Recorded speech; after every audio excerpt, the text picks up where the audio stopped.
In a small suburban town nestled between rolling hills and quiet streets, life moved at a predictable pace. People knew each other by name. Kids played basketball in driveways, and the loudest noise most nights came from crickets chirping in the distance. But beneath this veneer of calm lay simmering tensions that would soon explode into chaos for one young man named Marcus. Marcus was no ordinary teenager. At just 17 years old, he had already earned respect throughout his community as both a star football player and an honor roll student. His teachers admired his determination, his coaches praised his leadership, and his friends looked up to him as someone who could always be counted on. Yet despite his accomplishments, Marcus often felt like he was walking a tightrope. As a black teenager growing up in America, he knew the world didn't see him the same way others did. Every glance over his shoulder, every cautious step he took in public spaces, reminded him of the invisible barriers society placed around him. Still, Marcus refused to let fear dictate his life. He carried himself with confidence, believing that hard work and integrity would shield him from harm. On a chilly Friday evening, Marcus left football practice later than usual. The sun had dipped below the horizon, casting long shadows across the parking lot. His car, a beat-up sedan passed down from his older brother, sputtered slightly as he turned the key in the ignition. It wasn't perfect, but it got him where he needed to go. With his backpack slung over his shoulder and his mind focused on finishing homework before dinner, Marcus pulled onto the main road leading home. The drive started uneventfully. Streetlights flickered above as he cruised through familiar neighborhoods, humming along to the playlist streaming from his phone. But as he approached a four-way stop sign near the edge of town, something unexpected happened. Blue and red lights flashed in his rearview mirror, bathing the interior of his car in alternating hues. Confusion washed over Marcus. Had he missed the stop sign? Was there some issue with his license plate or registration? Whatever the reason, he decided to pull over immediately, hoping to resolve the matter quickly. As he brought the car to a halt on the side of the road, Marcus's heart began to race. He glanced at the rearview mirror again, watching as a police officer stepped out of the patrol car behind him. The officer approached cautiously, his hand resting on the grip of his holstered weapon. "License and registration," the officer demanded gruffly, shining a flashlight directly into Marcus's face. Squinting against the bright beam, Marcus complied, reaching slowly into his glove compartment to retrieve the required documents. "Keep your hands where I can see them," the officer barked suddenly, his voice sharp and commanding. Startled, Marcus froze, unsure what he had done wrong. "I'm just getting my papers," he explained calmly, trying to sound cooperative. But the more he spoke, the angrier the officer seemed to become. Within moments, another squad car arrived, its tires screeching as it parked behind the first. More officers spilled out, surrounding Marcus's vehicle like predators closing in on their prey. "What's going on?" Marcus asked, his voice trembling now. No one answered. Instead, the original officer ordered him to step out of the car. When Marcus hesitated, unsure whether compliance might escalate the situation further, the officer yanked open the door and dragged him out forcefully. The asphalt scraped against Marcus's knees as he stumbled onto the pavement, pain shooting through his body. Before he could catch his breath, cold metal cuffs snapped around his wrists, pinning his arms behind his back. "Don't move," one of the officers shouted, pressing a knee into Marcus's spine. Panic surged through him as he struggled to understand what was happening. Why were they treating him like a dangerous criminal? What had he done to deserve this? Despite his, protests, the officers ignored his pleas, their voices overlapping in a cacophony of accusations. "You think you're special because you play football?" one sneered. "We know your type." As the seconds ticked by, Marcus's fear morphed into despair. Each insult hurled at him cut deeper than any physical blow. He thought about his parents waiting for him at home, unaware that their son was being brutalized mere miles away. He thought about his teammates, his teachers, everyone who believed in him, and how quickly those beliefs could shatter under the weight of prejudice. Just when he thought things couldn't get worse, one of the officers delivered a sharp kick to his ribs, sending a wave of agony coursing through his torso. Gasping for air, Marcus realized he was completely powerless. Time seemed to stretch endlessly as the ordeal dragged on. Eventually, the officers hauled Marcus to his feet and shoved him into the back seat of a squad car. Tears streamed down his cheeks as the reality of his situation sank in. He was being arrested. For what? He still didn't know. As the car sped away, leaving his own vehicle abandoned on the roadside, Marcus stared blankly out the window, his mind racing with questions. How had this happened? Would anyone believe him if he told them the truth? And most importantly, how was he going to get out of this nightmare? Little did Marcus know, the worst was yet to come. But even in his darkest hour, a glimmer of hope remained, one that would soon ignite a firestorm of justice and accountability.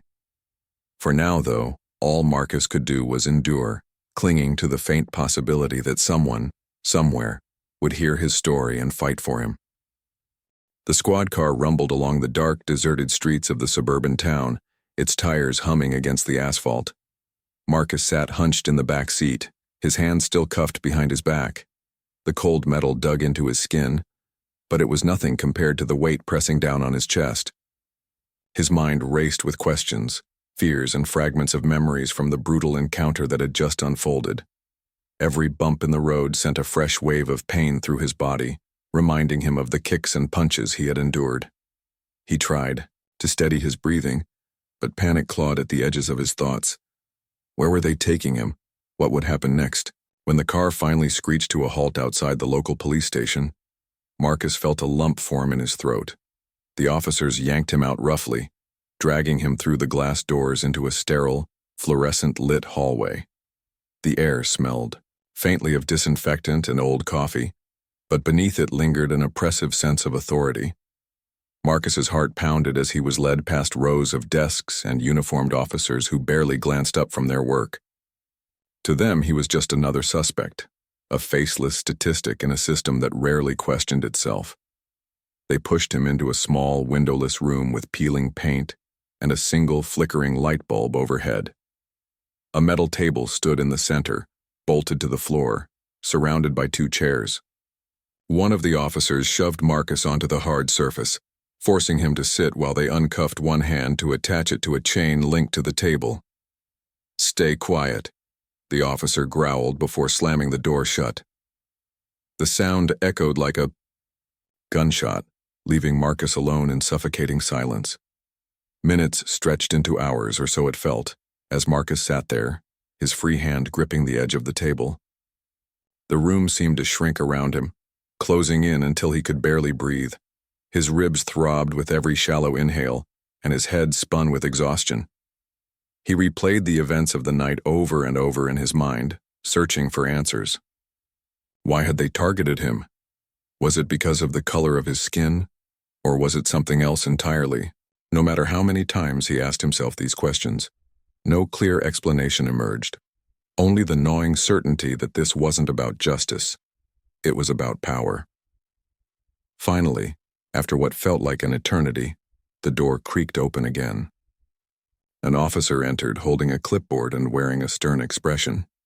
"You get one phone call," he announced curtly, sliding a landline phone across the table. Marcus stared at the device, his pulse quickening.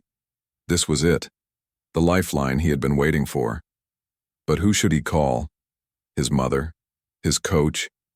Or someone else entirely? For a moment, doubt paralyzed him.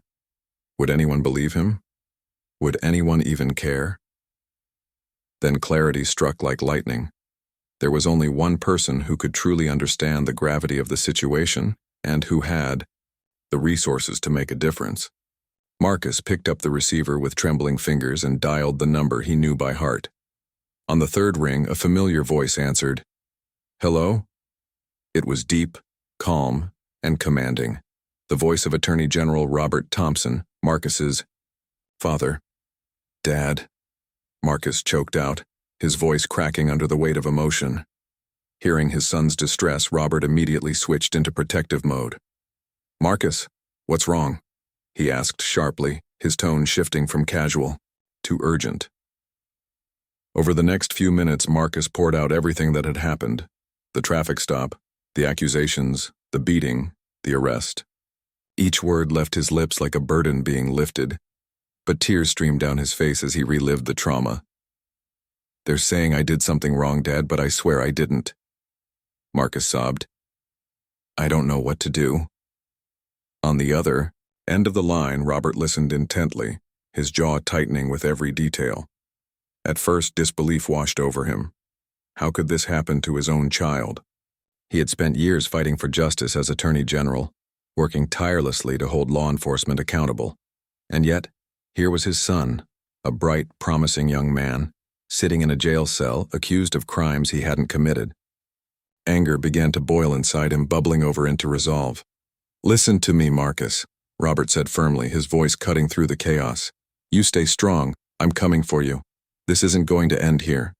True to his word, Robert sprang into action. Within minutes, he was on the phone with trusted colleagues, legal advisors, and civil rights advocates. He demanded immediate access to all available evidence, including body cam footage and witness statements. Meanwhile, he contacted influential friends in the media, ensuring that Marcus's story wouldn't be swept under the rug. Robert knew the importance of public pressure in cases like this. Without it, the system often worked to protect itself rather than seek truth. As the night wore on, news of Marcus's arrest began to spread. Witnesses who had recorded parts of the altercation on their phones uploaded videos to social media, where they quickly went viral. The footage showed Marcus being dragged out of his car, thrown to the ground, and beaten mercilessly, all without apparent provocation. Comments flooded in, condemning the officer's actions and calling for accountability.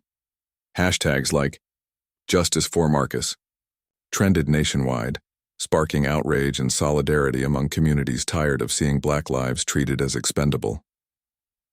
Back in the interrogation room, Marcus remained unaware of the storm brewing outside. Exhaustion had begun to take its toll, and his eyelids drooped despite his efforts to stay alert. But even in his daze, he clung to the memory of his father's promise. "I'm coming for you." Those words became a mantra, a lifeline keeping him tethered to hope. He imagined Robert storming into the precinct, demanding answers, refusing to back down until justice was served. For the first time since the ordeal began, Marcus allowed himself to believe that maybe, just maybe, he wouldn't have to face this nightmare alone.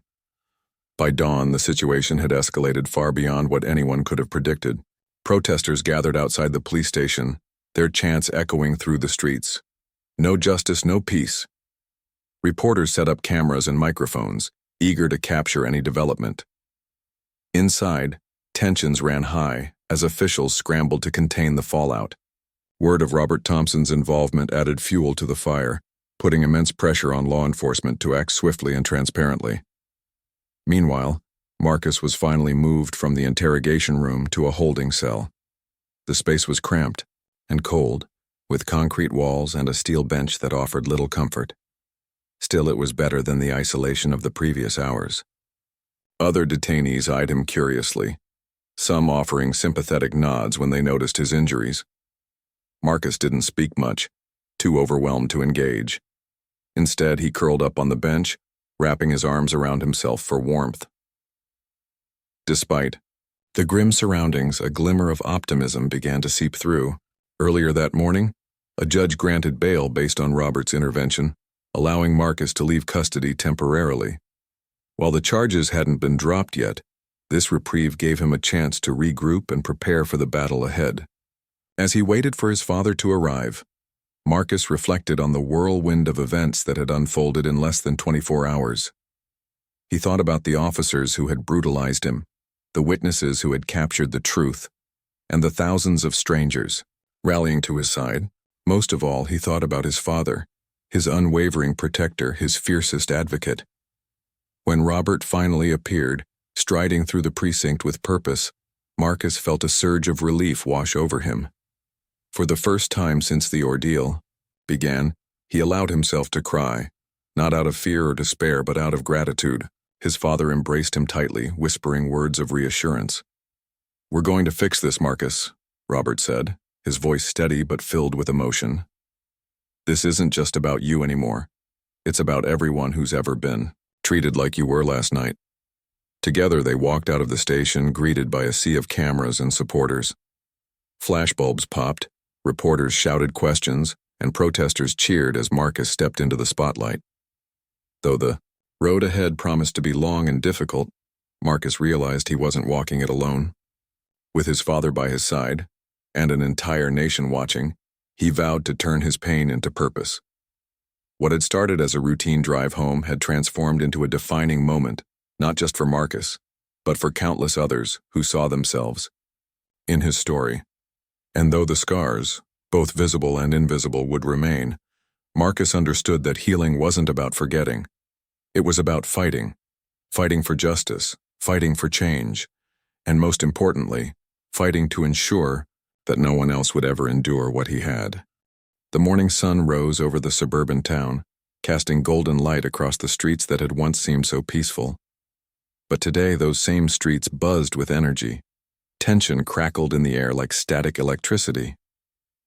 News of Marcus's arrest and the brutal treatment he endured had spread like wildfire, igniting outrage far beyond the confines of the small community. Protesters gathered outside the police station, their voices rising in unison as they demanded justice. Reporters jostled for position, microphones pointed skyward, eager to capture every detail of what was quickly becoming a national story. Inside the precinct, officials scrambled to contain the chaos. The images circulating online painted a damning picture.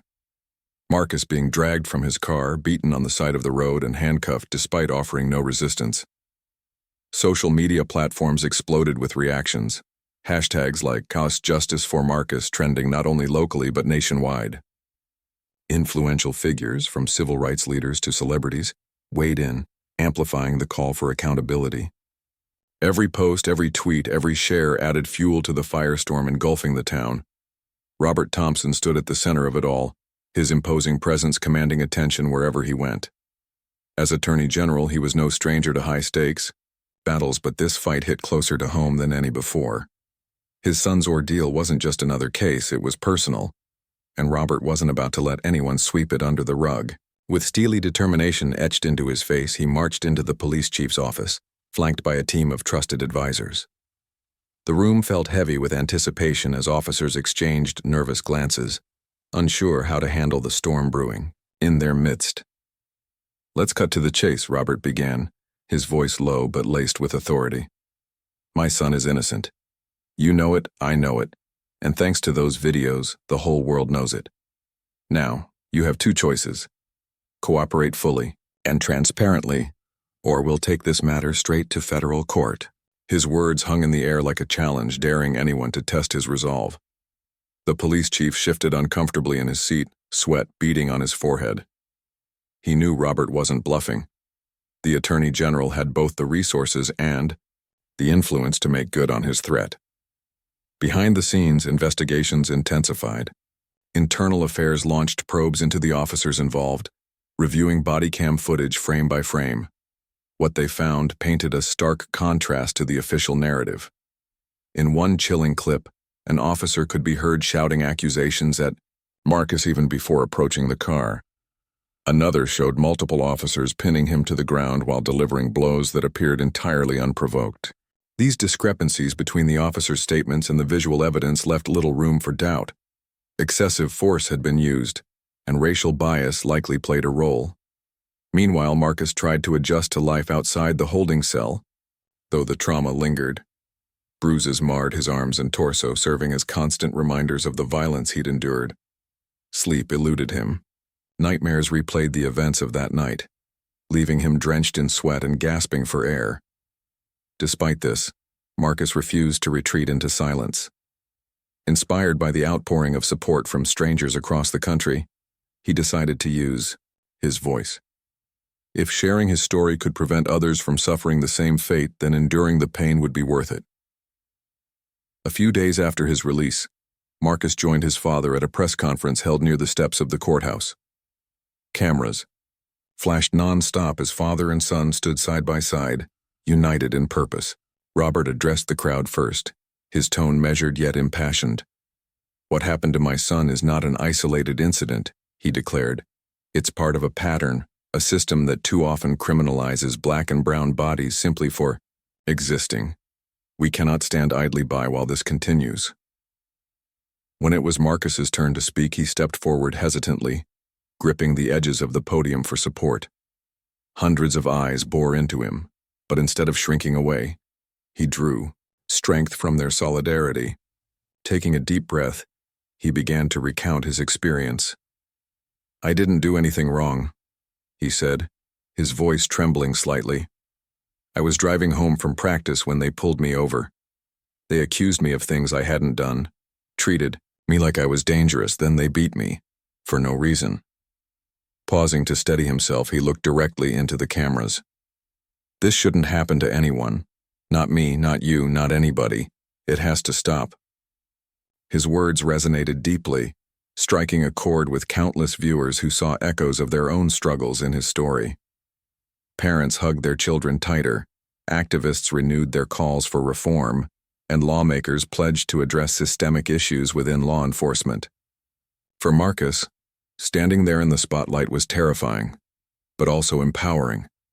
He realized that his pain could become a catalyst for change, a rallying cry for justice.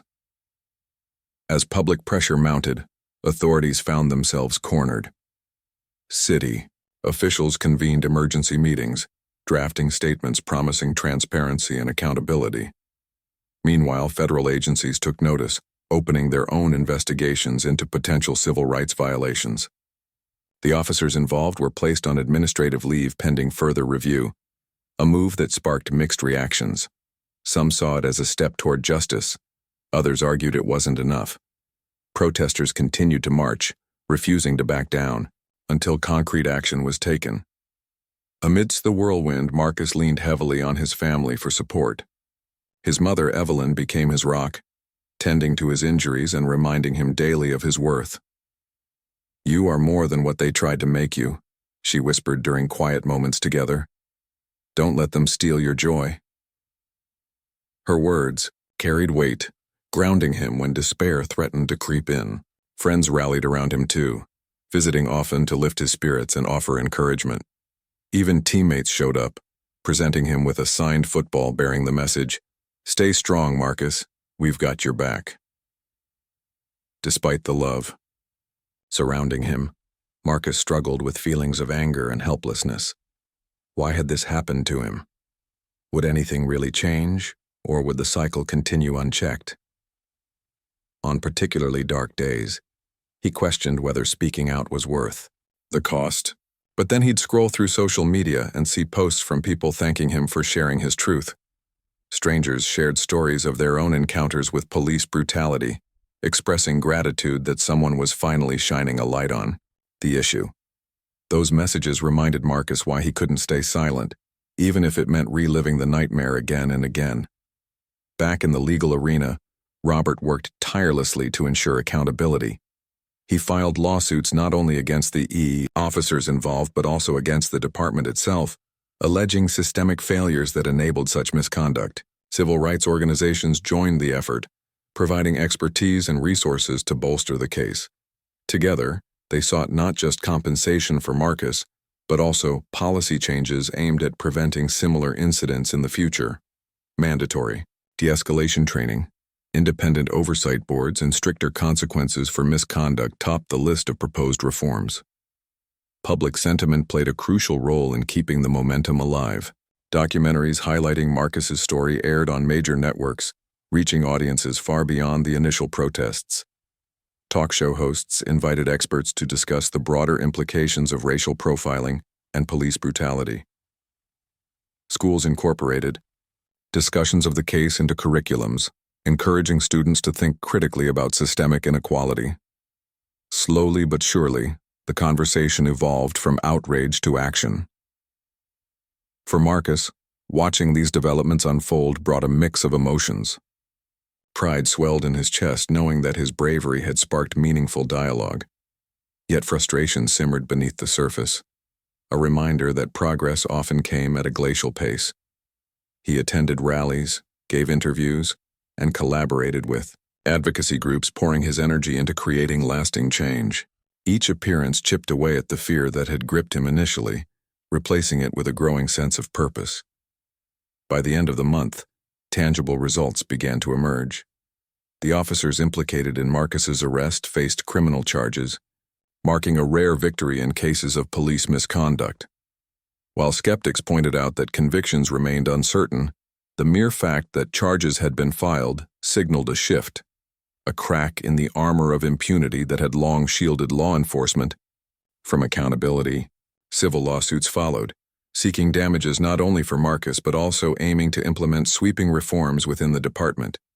City officials, eager to quell public unrest, pledged sweeping changes. New policies mandated body cams for all officers, established independent review boards to investigate complaints, and required regular anti-bias training.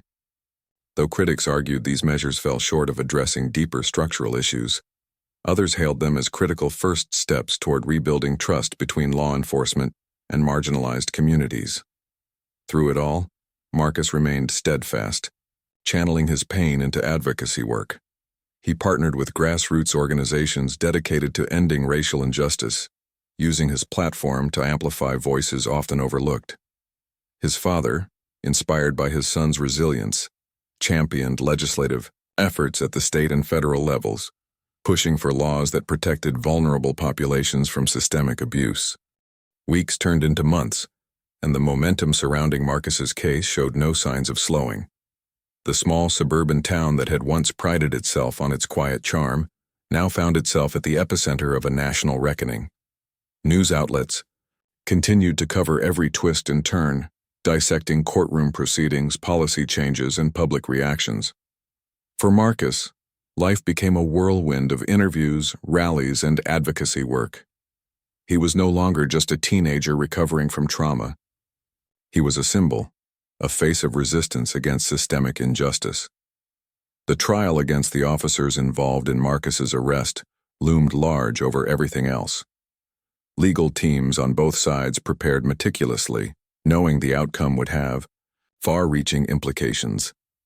Prosecutors argued that the officers' actions constituted excessive force and violated Marcus's civil rights. Defense attorneys countered by claiming the officers acted within protocol, suggesting that Marcus's behavior, though unproven, had warranted their response. It was a classic clash, one that mirrored countless similar cases throughout history. But this time felt different. The weight of public scrutiny hung heavy in the air, forcing everyone involved to tread carefully. As the court date approached, Marcus wrestled with conflicting emotions. On one hand, he wanted justice, not just for himself but for all those who had suffered silently under similar circumstances. On the other hand, the thought of reliving that night filled him with dread. Every detail, the flashing lights, the shouting voices, the blows to his ribs, felt etched into his memory like scars. Would facing his attackers in court reopen wounds he was still trying to heal? Despite his fears, Marcus resolved to testify. If sharing his truth could hold even one person accountable, it would be worth it. The day of the trial arrived, bringing with it an atmosphere thick with tension. Outside the courthouse, protesters gathered, holding signs that read, "Justice for Marcus," and "End police brutality." Inside, reporters jotted down notes furiously as lawyers delivered opening statements. The courtroom buzzed with anticipation, each seat occupied by people eager to witness history unfold. Marcus sat beside his father, clutching Robert's hand tightly as the proceedings began. His heart raced, but he reminded himself why he was there: to fight for change. When it came time for Marcus to take the stand, the room fell silent. All eyes were on him as he walked slowly to the witness box, his steps deliberate yet hesitant. As he raised his right hand to swear an oath, he glanced briefly at the officers sitting stoically across the aisle. Their faces betrayed nothing, but Marcus couldn't shake the memories they stirred within him. Taking a deep breath, he settled into the chair and prepared to recount the events of that fateful night. Under questioning, Marcus spoke clearly and calmly, painting a vivid picture of what had transpired. He described pulling over after seeing the police lights complying with orders despite feeling confused and frightened. He recounted how the situation escalated without warning, leaving him battered and humiliated on the side of the road. When asked about the emotional toll, his voice cracked slightly, but he pushed through, determined not to let vulnerability overshadow his message. "I didn't deserve any of this," he said firmly, his gaze steady. "And neither does anyone else." His testimony struck a chord with many in the courtroom. Jurors exchanged glances, some nodding subtly as if acknowledging the gravity of his words. Even seasoned attorneys paused momentarily, struck by the raw honesty in his delivery. When cross-examination began, defense lawyers tried to poke holes in Marcus's account, questioning whether he might have provoked the officers or exaggerated his injuries. But Marcus remained composed, answering each query with clarity and conviction. By the time he stepped down from the stand, there was no denying the impact he'd made. While the trial dragged on, another battle raged outside the courthouse walls. Public outrage refused to die down, fueled by ongoing revelations about misconduct within the police department. Whistleblowers came forward, alleging widespread corruption and racial bias among officers. Internal investigations corroborated some claims, leading to additional suspensions and firings. City officials scrambled to distance themselves from the scandal, pledging further reforms and increased transparency. Yet skepticism lingered, especially among activists who demanded more than mere promises. In response, Marcus and his father launched a grassroots campaign aimed at empowering communities affected by police violence. They organized town halls, inviting residents to share their own experiences and propose solutions. Local leaders joined the effort, collaborating with advocacy groups to draft comprehensive reform packages. These initiatives included measures such as mandating independent oversight boards, implementing stricter accountability mechanisms, and reallocating funds to prioritize community-based programs over militarized policing. Social media played a pivotal role in amplifying these efforts. Hashtags like #TankReformNow and #TankAccountabilityMatters trended regularly, keeping the conversation alive and pressuring lawmakers to act. Influencers leveraged their platforms to educate followers about systemic racism and advocate for policy changes. Celebrities donated generously to legal defense funds supporting victims of police brutality. Slowly but surely, a coalition emerged, a diverse network of individuals united by a shared vision of justice. Back home, Marcus struggled to balance his newfound role as an activist with the demands of everyday life. Schoolwork piled up, and football practice required long hours on the field. Friends sometimes joked about his sudden fame, teasing him gently to lighten the mood. But beneath the surface, Marcus carried a heavy burden. The constant reminders of his ordeal weighed on him physically and emotionally. Nightmares persisted, interrupting sleep and leaving him exhausted during the day. Counseling sessions helped somewhat, providing tools to manage anxiety and process trauma. Still, healing remained a work in progress. Evelyn, Marcus's mother, noticed the toll it took on her son and doubled down on her efforts to support him. She cooked his favorite meals, attended therapy appointments with him, and encouraged open conversations about his feelings. "You don't have to carry this alone," she often reminded him. "We're here for you, always." Her unwavering love provided a stabilizing force, helping Marcus navigate the complexities of his dual identity, as a survivor and as an advocate. Meanwhile, Robert Thompson juggled his responsibilities as Attorney General with his commitment to his family. Balancing high-profile cases with personal matters proved challenging, but he refused to compromise either.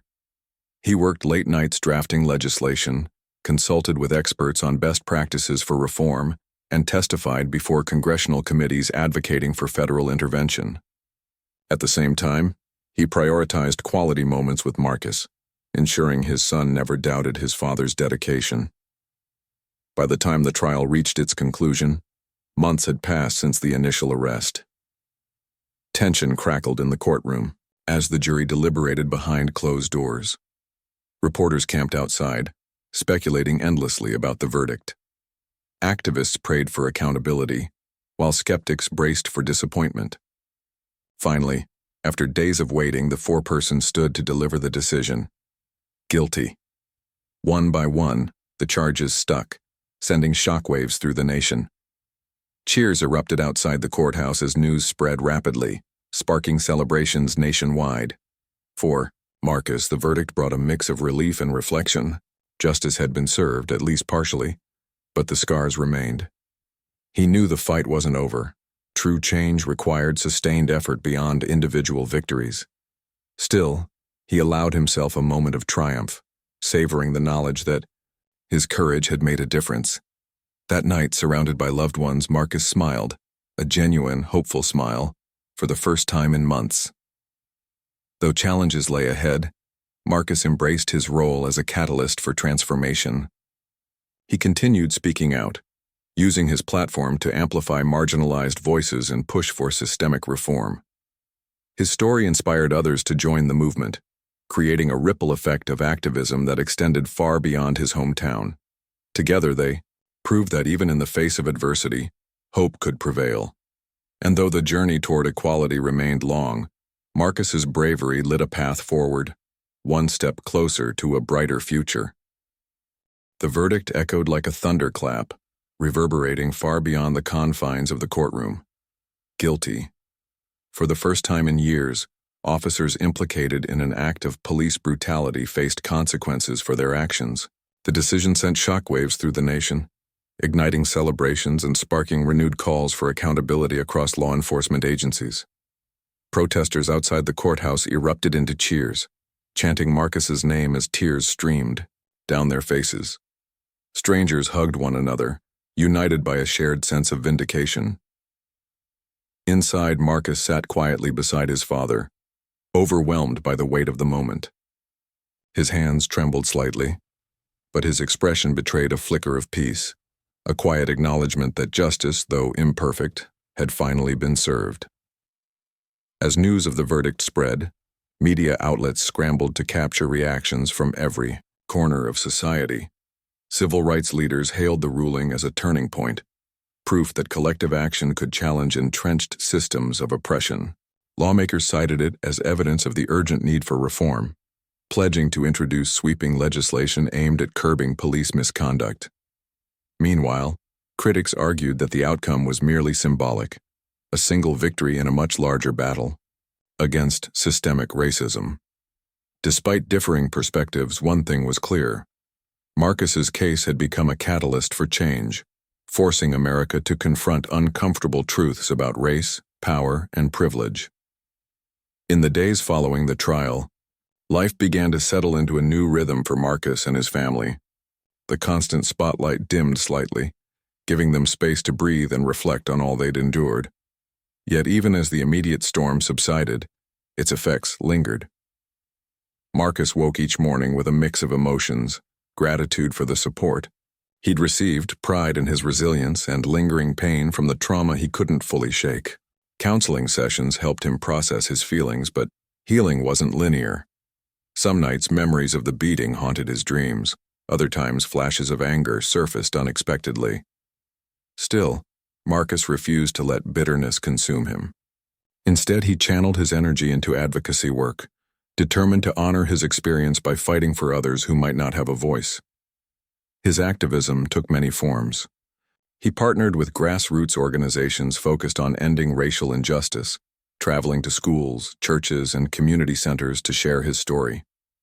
Audiences listened intently as Marcus spoke candidly about the fear, frustration, and hopelessness he'd felt during his ordeal. "I want you to know," he often said, pausing to scan the room, "that your voice matters. Even when it feels like no one is listening, keep speaking up. Change starts with us." These words resonated deeply, inspiring listeners to take action in their own communities. Whether organizing protests, contacting elected officials, or simply starting conversations with friends and family, people found ways to contribute to the growing movement. Robert Thompson continued to champion legislative efforts at both state and federal levels, using his position as Attorney General to push for meaningful reforms. He introduced bills requiring mandatory de-escalation training for officers, establishing independent oversight boards to investigate complaints, and implementing stricter penalties for misconduct. When opposition arose, Robert countered with unwavering resolve, armed with data, testimonies, and his son's harrowing experience.